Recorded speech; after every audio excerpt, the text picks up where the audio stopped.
Hi, I'm John Michael Powell, and I'm the creator of When Stuffed Animals Attack and Ted, the Terror and Extermination Droid. I first got involved with Terminus Media about 5 years ago. It was at a Dragon Con, the first one I'd ever been to. I didn't really have any decent material. I just had these separate black and white drawings of the stuffed animals that I had shoved together and decided to push as a coloring book and just show off the property itself to some people. They had funny little quotes and just kind of comedic. So I just ran around to everybody I could find who would take a copy of it with my information, my contact information. And eventually I made my way to the Terminus table and I bought a copy of the Evolution issue 1. That's kind of where it ended for a couple of months. I eventually got to drawing the 8-page, the original TED story that I did. I looked around for some people to submit it to, and when that time came, I noticed over to the side of my desk there was that Evolution book. I took a look in it, found the contact information, and sent off a copy to Terminus Media. And a couple of weeks later, I got a call back from editor Tony T.E.D, and I was invited out to meet the gang, and went out, showed off my work, and explained myself why it was well, not very good. They kind of took me in, helped me develop the story and my art style.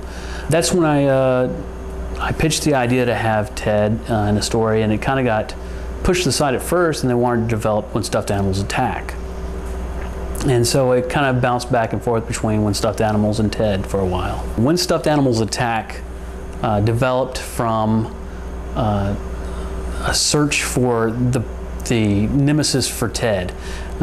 Ted was this little robot teddy bear. Well, he was a robot that was disguised as a teddy bear, and I thought that his ultimate nemesis should be like him, and so maybe it would be some other stuffed animal that was a robot that was disguised as a cuddly plush toy. I went through a series of different stuffed animals, and after a while it wasn't working, but it became a joke. And I would sit down during a break at work and just make these little drawings in 30 minutes to lean over to my partner that I was working with and show him, just kind of get a giggle.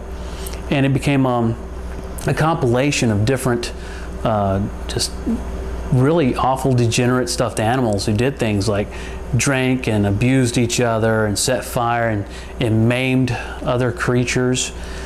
And that eventually was shoved together as, I think, like I said before, a coloring book. And then I colored it and made it into a When Stuffed Animals Attack calendar.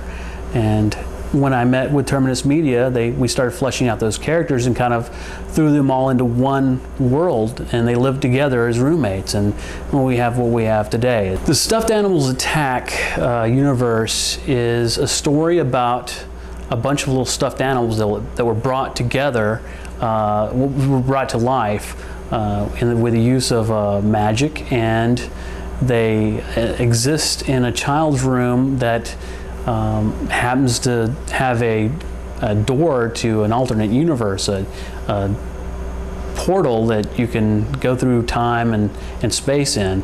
And occasionally your boogeyman or what other monster you could think of will come through and come looking for trouble, and it's kind of their job, it's the reason they exist, to fight off the evil and keep the child in the room safe. Although we never ever see the child or any other human being for that matter, it's essentially just a story about a bunch of roommates who happen to be stuffed animals, and they try to keep from driving each other insane, and occasionally will devour a monster or go through that portal into some other universe or place to have an adventure. I can envision my buddies Mr. Ears and Yo Dog.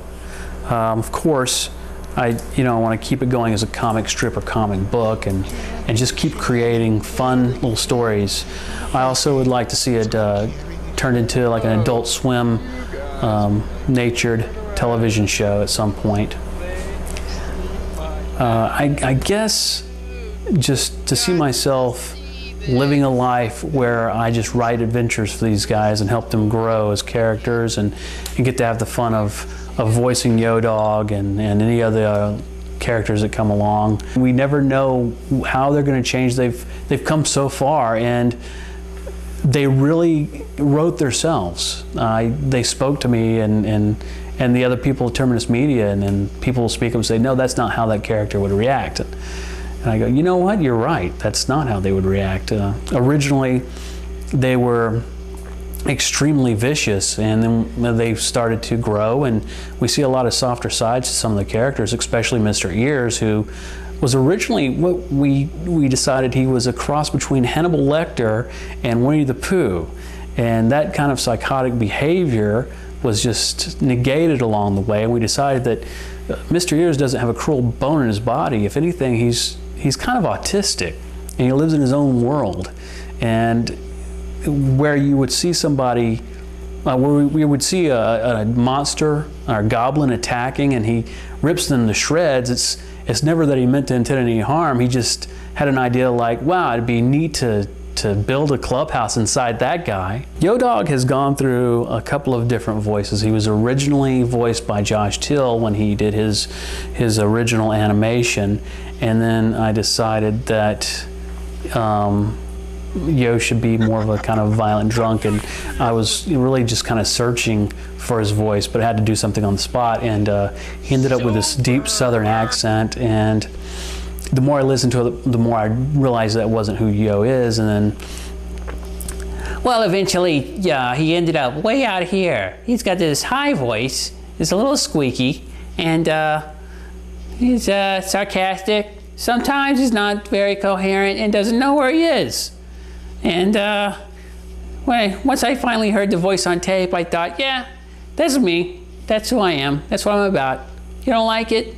Bite me.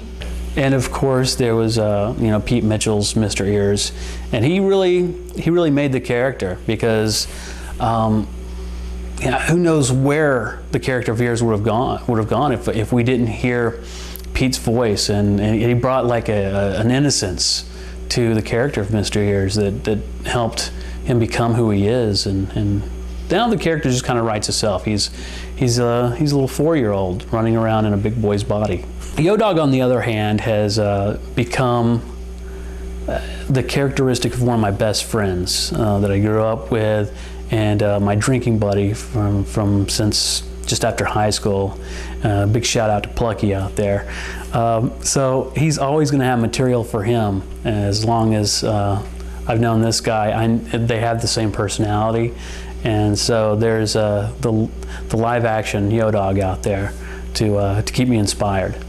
There's so many different aspects and ways to look about breaking into this business, and if you're an artist that just wants to draw Wolverine at some point in time, all I can tell you is keep practicing, keep drawing every day, draw. If you're going to take the route that I've ended up taking, it's that you want to think about the next big thing. It's about inventing property, and not just the creative aspect, but you have to think about merchandising and something that can evolve from comics to film, a mass media invention.